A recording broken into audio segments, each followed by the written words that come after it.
Hi guys and welcome back to Dawn Academy. Today we're going to be talking about exocrine glands and how they can help us in our digestive system and our journey to digestion. Okay, so we're going to be targeting 3 different parts of the body, which are the salivary glands, the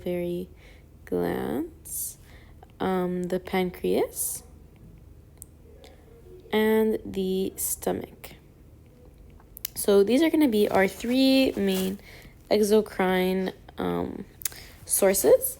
So let's put it in terms of a table. Maybe that might make more sense. So what the stomach does is it produces gastric juices. And these gastric juices are the ones that are going into the stomach, and they're helping with breakdown, and they're secreting pepsin, and they're secreting hydrochloric acid, for all the reasons that we know of. For example, we're going to have, in this gastric juice, we're going to have pepsinogen, might be more accurate. We're going to have hydrochloric acid, we're going to have water, we're going to have mucus, and all of these components are found in the gastric juices. And these are ultimately going to help us break down proteins by the pepsinogen and kill pathogens by the hydrochloric acid. And so they're secreted by the stomach into ducts, which ultimately lead into the stomach and can help us fulfill all these different jobs. Next, we have the pancreas, which secretes pancreatic juices.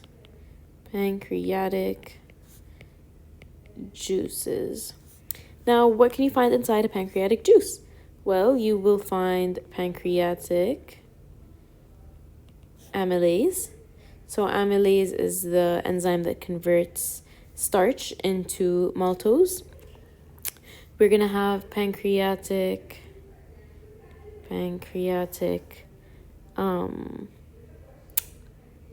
there was one more. Amylase pancreatic lipase, that's the one. Just came to me. So lipase is going to be turning the, and after we have bile, so bile is going to be here. It's going to emulsify, turn the lipids into lipid droplets, and then the pancreatic lipase is going to come and convert the lipid droplets into fatty acids and glycerol, or fatty acids and monoglycerides. What else is in pancreatic juices? Well, we have water, for sure. And we're going to have trypsin. Well, trypsinogen, to be more politically correct. And what else do we find in pancreatic juices? That's about it. And so the source is they're going to go through the pancreatic duct. Pancreatic. Is it going to fit? Duct. Yes, it fit. Okay, so they're going to go through the pancreatic duct and make it into the duodenum and throw the pancreatic juices inside there. And I don't know why I'm going backwards in order. It's kind of a fumbled order, but we should just know that, we know the way. It starts with the saliva, then we go into the stomach, and then the pancreatic juices are in the duodenum. And we have the salivary glands. Oh, and before I get into salivary glands, it is important to note that the meaning of exocrine glands is basically when we secrete into ducts. That's the difference between exocrine and endocrine. So over here, our fellows are opposite, which is endocrine glands, secrete into bloodstream. Over here, we're secreting into ducts. So that is one notable difference between exocrine and endocrine glands. Now, going back to the salivary glands. So the salivary glands are going to produce saliva. Salivary glands are going to produce saliva, yes. And in the saliva, we're going to find salivary amylase. We're going to find water. And we're going to find mucus. And we're going to find lysosomes. And, yeah.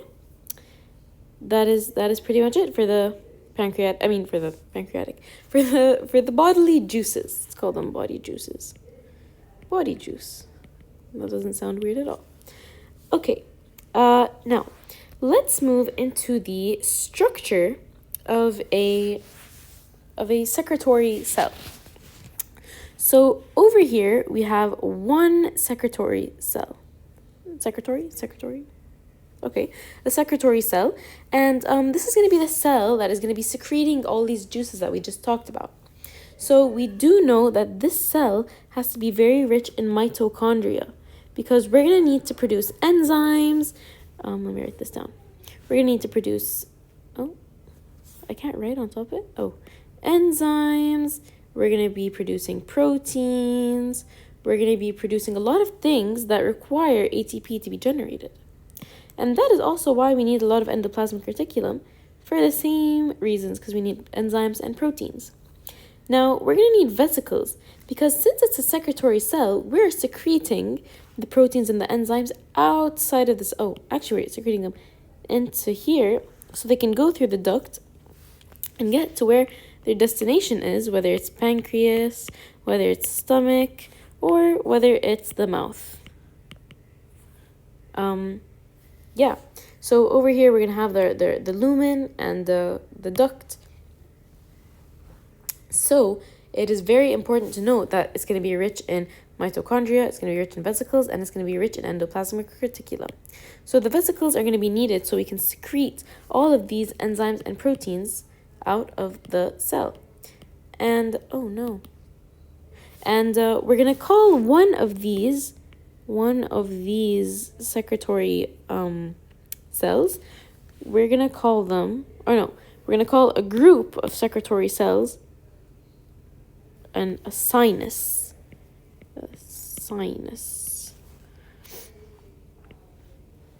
Yeah. And that is about it for exocrine glands, the journey to digestion. See you next time. If you have any questions, feel free to ask me. Bye.